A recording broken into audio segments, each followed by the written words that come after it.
안녕하세요. 군사돋보기입니다. 지난 시간 말씀드린 것처럼 현재 미국은 점점 더 한국의 도움을 반드시 필요로 하는 상황에 직면하고 있습니다.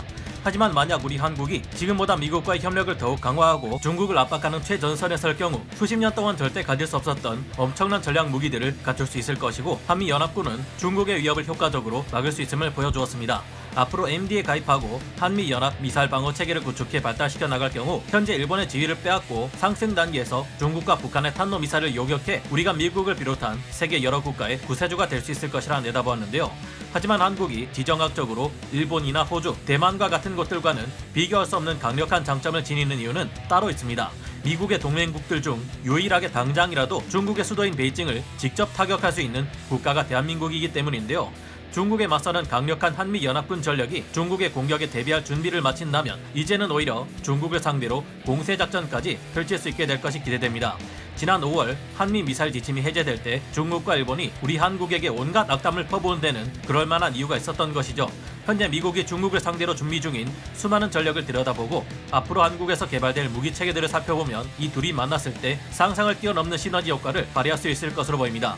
머지않은 미래에 미국과 한국이 힘을 합해 중국으로 공세작전을 퍼부을 경우 요격이 불가능하다는 양국의 극초음속 미사일, 양국의 전략 폭격기와 폭격기 역할을 수행할 수송기들의 폭격, 양국의 잠수함에서 발사될 SLBM이 수도 없이 발사되어 중국을 향해 날아갈 수 있을 겁니다. 하지만 2017년 실행될 뻔했던 화염과 분노 작전을 생각해보면 전세계 2, 3위에 해당하는 한국 육군과 세계 최강 미국 육군이 함께 육로를 통해 북한을 제압하고 중국의 수도 베이징으로 나아갈 수도 있을 텐데요.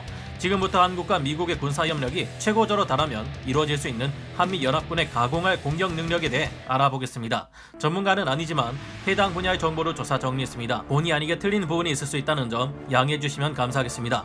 물론 현실적으로 한미일 연합과 호주, 나토 연합체계를 구성한다 해도 특별한 명분이 없는 한 중국에게 선제 타격을 실행하기는 어려울 것으로 보입니다. 하지만 지금부터 말씀드릴 전력들은 중국과 북한으로 하여금 한국과 주한미군에게 함부로 공격을 감행할 수 없게 만드는 강력한 억지 수단이 될 것이며, 유사시 실제로 사용할 경우 중국의 수도인 베이징을 직접 타격하거나 핵심 시설들에 무시할 수 없는 치명적인 타격을 남길 수 있는 것들이 될 것으로 보입니다.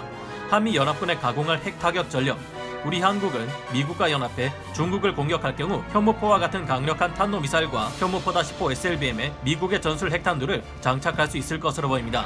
이렇게 되면 불완전했던 한국의 핵 억지력이 완성되면서 상호 확정 파괴 원리에 의해 어느 정도 전쟁을 막을 수 있는 확률을 높이게 될 것으로 보이는데요.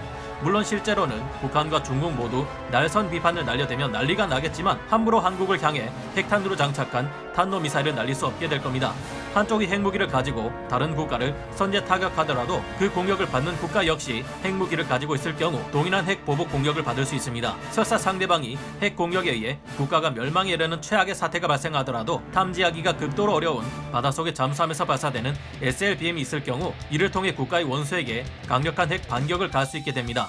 우리는 이미 사거리 800km 이르는 현무포 탄도미사일을 개발했고, 사거리가 1500km 이르는 현무3 순항 미사일 또한 개발했으며, 가장 무서운 보복 수단이 될 수 있는 현무포-10호 SLBM까지 개발해 시험 발사까지 성공한 상태입니다. 게다가 전략원잠 SSBM은 아니지만 재래식 잠수함이면서도 수직 발사대를 통해 현무포-10호 SLBM을 발사할 수 있는 도산 안창호급 잠수함까지 전력화했죠. 여기에 미국의 미사일 전력까지 합쳐지게 된다면 어떨까요? 최근 북한은 대만 문제 등을 둘러싼 미중 갈등이 깊어지는 가운데 적극적으로 중국을 편들기 위해 나서고 있습니다. 북한 외무성 부상은 지난 10월 말 담화에서 대만과 관계를 강화하는 미국의 행보는 중국에 대한 내정 간섭이라며 대만 문제에 대한 중국의 입장을 전적으로 지지한다고 밝혔는데요. 현재 북한은 비핵화를 요구하는 미국과 우리 한국의 요구를 보란듯이 무시하면서 여러 차례 미사일 도발을 감행해 오고 있으며 핵무기 또한 더욱 증강시키는 움직임을 보여왔습니다. 최근 중국이 석탄의 부족으로 인해 전력난을 겪자 북한은 중국에 석탄을 수출하기도 했는데요. 중국 측이 북한과의 접경 지역에서 수출입 화물의 통관 및 검역을 위한 항만 세관 시설을 건립하는 정황이 포착되면서 북한이 중국에 대해 국경을 개방할 것이라는 관측 또한 나오고 있습니다. 북한 외무성은 박명호 외무성 부상이 리진쥔 주 북한 중국 대사를 만났고, 임천일 외무성 부상이 알렉산드로 마체고라 주 북한 러시아 대사와 만났다고 밝히는 등 북한 측이 북중 관계, 북러 관계의 협력을 강조하고 있습니다. 이처럼 북한과 중국은 현재 갈수록 공공의 적인 미국을 견제하기 위해 단단히 뭉치고 있으며, 이 같은 북한의 행보를 보아 만약 최악의 경우 중국이 한국을 공격할 경우 북한 또한 육로를 통해 한미연합군을 견제할 수 있을 것으로 보입니다. 하지만 미국과 한국이 철저한 협력 아래 한미일 연합 미사일 미사일 방어 체계를 갖추고 있는 상황이라면 북한이나 중국이 날리는 탄도미사일을 상승 단계에서 즉시 요격하고 즉시 이에 대한 반격이 가능할 것으로 짐작됩니다. 지난 2017년 8월 폭스 비즈니스에서 있었던 토마스 맥키너니 전 미 공군 참모총장과의 인터뷰에서는 북한에 대한 핵 공격을 말하는 크롬돔 계획에 대한 언급이 있었는데요. 당시 그래도 북한이 서울이나 미국 본토를 공격하면 민간인들의 피해가 크지 않겠느냐 하는 질문에 맥키너니 전 미 공군 참모총장은 이렇게 답했습니다. 맥키너니 전 차장은 답답하다는 듯 내 말을 잘 이해 못한 것 같다. 북한이 서울을 공격하면 우리가 즉각 크롬돔이라는 전략 핵 폭격을 가하기 때문에 북한에 남는 게 없다. 그래서 북한 수뇌부는 15분을 살아남지 못한다. 10분에서 15분 안에 북한이 서울에 충분한 공격을 가할 수는 없다. 예를 들어 공격 명령과 함께 우리 미국의 크루즈 미사일 2,000개가 날아갈 것이다.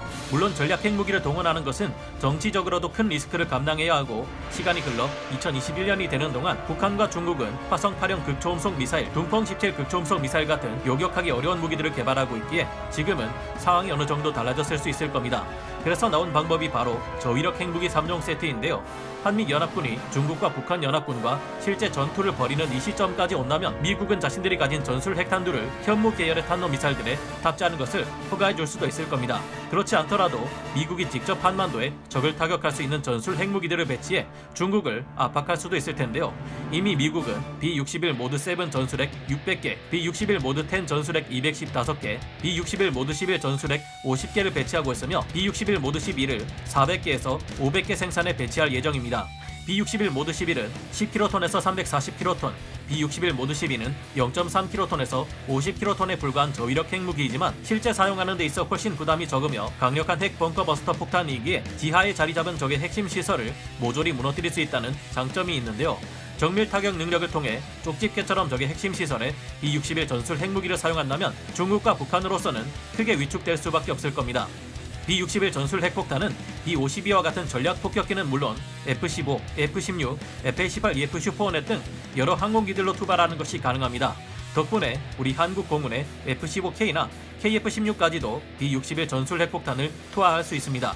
더구나 적들의 레이더에 잡히지 않는 F-22A와 F-35의 내부 무장 장에도 장착이 가능하며 B-2 스텔스 폭격기를 통해 투발할 수도 있기 때문에 중국과 북한의 중요 시설을 쥐도 새도 모르게 날려버릴 수 있는데요. 이 외에도 미 해군의 오하이오급 전략 원잠은 한반도 주변이나 남중국해에서 은밀히 기동하며 5kton에서 7kton 유력을 가진 W76-2형 트라이던트2 핵 SLBM을 적의 중요 시설이 있는 곳으로 날릴 수 있습니다. 또한 앞으로는 핵탄두로 탑재한 저위력 핵 순항 미사일 토마호크 SLCM을 미 해군의 전략 원잠과 이지스 구축함 등을 통해 운용하게 될 것이기에 이 또한 중국과 북한에게 심대한 위협이 될 수 있을 겁니다. 물론 이런 위험한 일은 일어나지 말아야겠습니다만 만약 북한이 함부로 한미연합군을 공격하려다 오히려 강력한 반격을 맞고 무너지게 된다면 중국은 더욱 큰 위협에 빠지게 될 수 있을 겁니다. 당장 기형적이라고 말할 정도로 거대하고 강력한 세계 군사력 4위의 화력 덕후 대한민국 육군과 세계 최강의 미 육군 전력이 힘을 합쳐 베이징으로 곧장 진격해버릴 수도 있을 텐데요. 중국 육군과의 전투 시 발생할 피해를 감안해 한미연합 육군이 진격하지 않고 중국 국경에 머무른다 해도 높은 산지가 많은 이곳에서 중국의 기갑 전력들을 손쉽게 막아내며 이곳에 미사일 전진 기지를 배치할 수도 있을 겁니다. 한국 극초음속 미사일과 미국의 극초음속 미사일, 적들이 요격하는 것이 거의 불가능하다는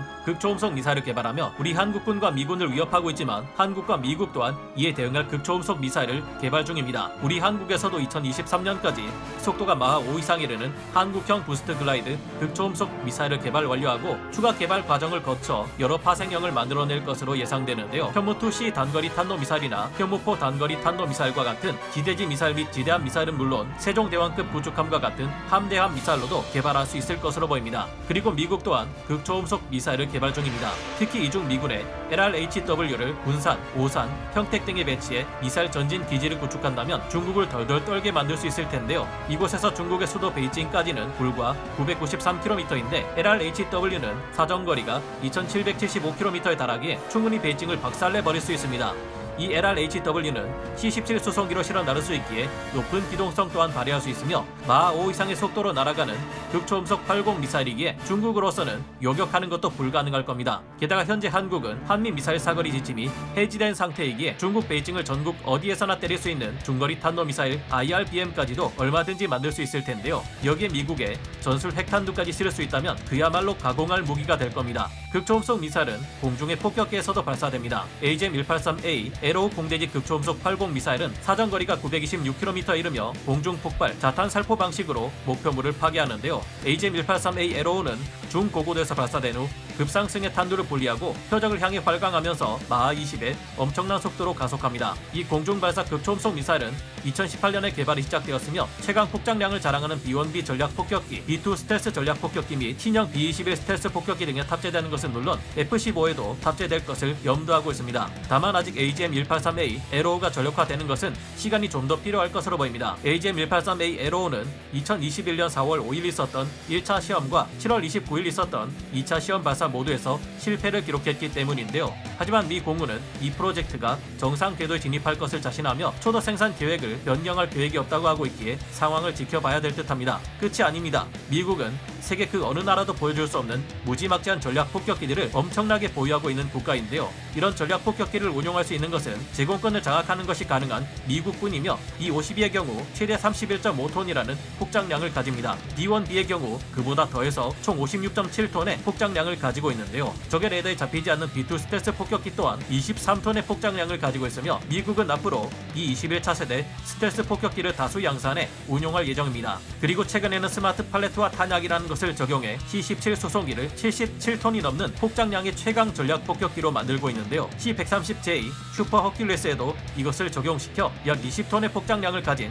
전략 폭격기로 만들고 있습니다. 우리가 미군과의 협력을 더 강화한다면 우리 공군의 C-130J들에도 스마트 팔레트와 탄약을 적용시켜 전략 폭격기로 만들어버릴 수 있을 텐데요. 한미연합군의 수송기 출신 전략 폭격기들이 날아올라 셀 수도 없을 만큼의 스텔스 순항 미사일인 제즘-ER, LRASM, 천령 공대지 미사일, KGGB 유도폭탄, 제이담 유도폭탄 등을 쏟아낸다면 중국의 지도자라는 그 사람이 어떤 표정을 지을지 기대됩니다. 아직까지는 미국 또한 극초음속 미사일의 요격을 장담할 수 없는 상태이고 만약 중국, 북한과의 대규모 전면전이 발생할 경우 우리 한국과 미국 모두 적지 않은 피해가 발생한다는 것은 분명할 겁니다. 그러나 갈수록 지나친 도발을 일삼는 중국과 북한의 지나친 태도에 겁을 먹기보다는 우리가 충분한 전쟁 억지력을 확보하고 그들로 하여금 지나친 도발을 계속하지 않도록 견제해야 할 것 같다는 생각을 해보게 됩니다. 과거 독일은 과대평가한 영국과 프랑스가 독일 제국과의 전쟁을 두려워해 지나치게 미온적인 반응을 보인 결과 히틀러는 이들과의 약속을 모두 저버린 채 제2차 세계대전을 일으켜버리는 결과를 불러온 바 있으니까요. 우리 생활에서도 계속해서 갑질을 일삼는 상대에게 경고를 하고 적절한 견제를 하지 않으면 갈수록 더 비인간적인 태도를 보이듯 중국과 북한 또한